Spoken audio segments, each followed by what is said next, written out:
दोस्तों नमस्कार। आशा है आप सभी अच्छे होंगे। हमारे सारे रोगों के उत्पादन में पेट का बहुत अहम रोल होता है। हमारी खान पान ये सारी जो है वो रोगों की जड़ होती है।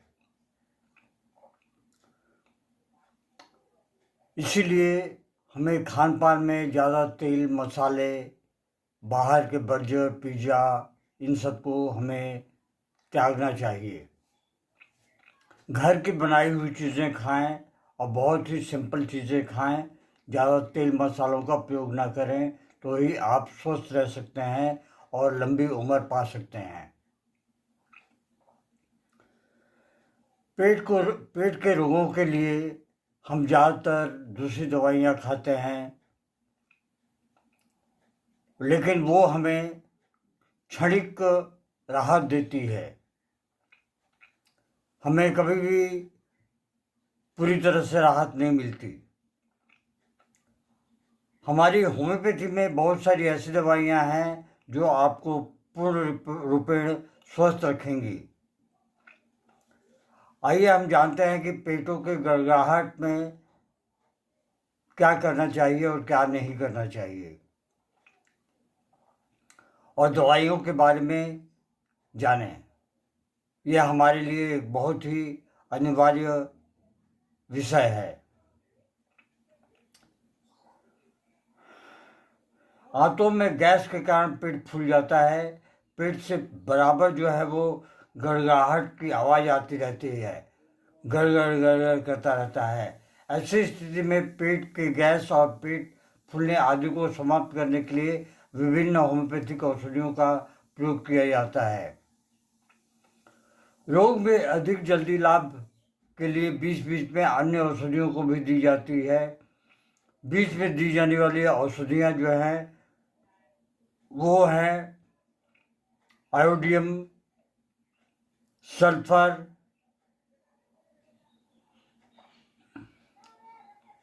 एलोज, कॉस्टिकम, क्रोटोनटिग, रस्टॉक्स इत्यादि।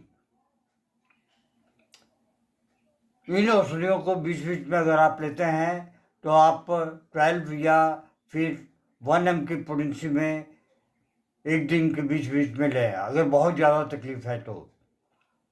अगर थोड़ी बहुत तकलीफ है तो आप 12 की पोटेंसी में दिन में 4 बार ले सकते हैं। साधारण औषधियाँ और उनकी चिकित्सा क्या है। आंतों के टीबी के साथ दस्त अधिक आने पर बकरी के दूध के साथ सोडा वाटर या कॉड लिवर ऑयल मिलाकर सेवन करना चाहिए, लेकिन अब तो बकरी का दूध भी नहीं मिलता। आंतों में गैस के साथ विभिन्न लक्षणों में विभिन्न औषधियों का प्रयोग, जैसे कि पहली औषधि जो है वो है जैट्रोफा। आंतों में गैस बनने के कारण पेट से तेज गड़गड़ाहट की आवाज़ आती रहती है, जैसे बोतल से पानी निकलते समय आवाज़ आती है।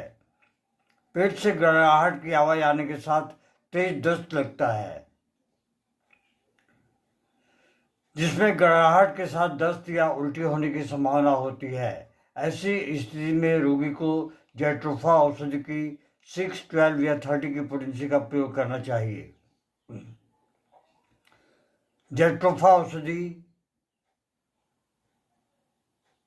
6, 12 या 30 की पोटेंसी में प्रयोग करना चाहिए। लाइकोपोडियम।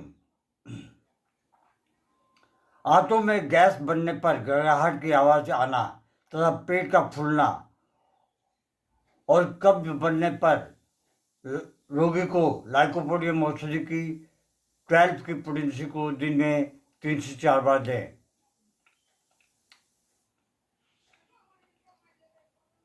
इससे गैस का बनना भी कम हो जाता है और कब्ज भी दूर हो जाती है और पेट का फूलना भी समाप्त हो जाता है। आइए हम आगे देखते हैं। एक बहुत ही अहम दवा है जो बच्चों से लेकर बड़ों तक के लिए प्रयोग में आती है, वो है सीना। आंतों से संबंधित ऐसे लक्षण जिससे पेट में गड़ाहट के साथ कीड़े उत्पन्न होने के लक्षण दिखाई देते हैं, जैसे नाक और गुदा का खुजलाना, दांत का किटकिटाना, भूख अधिक लगना, अंगों का फड़कना, बेहोशी के लक्षण अगर उत्पन्न होना तथा बच्चों का अचानक चिल्लाकर नींद से उठना, इस तरह के अगर लक्षण आते हैं तो आप सीना औषधि बच्चों को 6, 12 या 30 की पोटेंसी में दें और बड़ों को 200 की पोटेंसी में दिन में 2 बार दें। दोस्तों, ये एक छोटा सा विवरण है, एक विवेचना थी आंतों के गड़ाहट के बारे में। आप लोगों से अनुरोध है कि आप वीडियो को पूरा देखते नहीं हैं, आधे पे ही स्किप कर जाते हैं। इससे हमारा कोई नुकसान तो होता नहीं है, उल्टा ही आपको नुकसान होता है, क्योंकि हम ये जो वीडियो बना रहे हैं सिर्फ इसलिए बना रहे हैं कि होम्योपैथी दवाइयाँ हर एक रोग में कार्य करती हैं। ये महात्मा हैनीमैन की एक बहुत बड़ी वरदान है। इसे अपनाना या ना अपनाना वो आपका दायित्व है। धन्यवाद। Long live homeopathy, long live Hahnemann.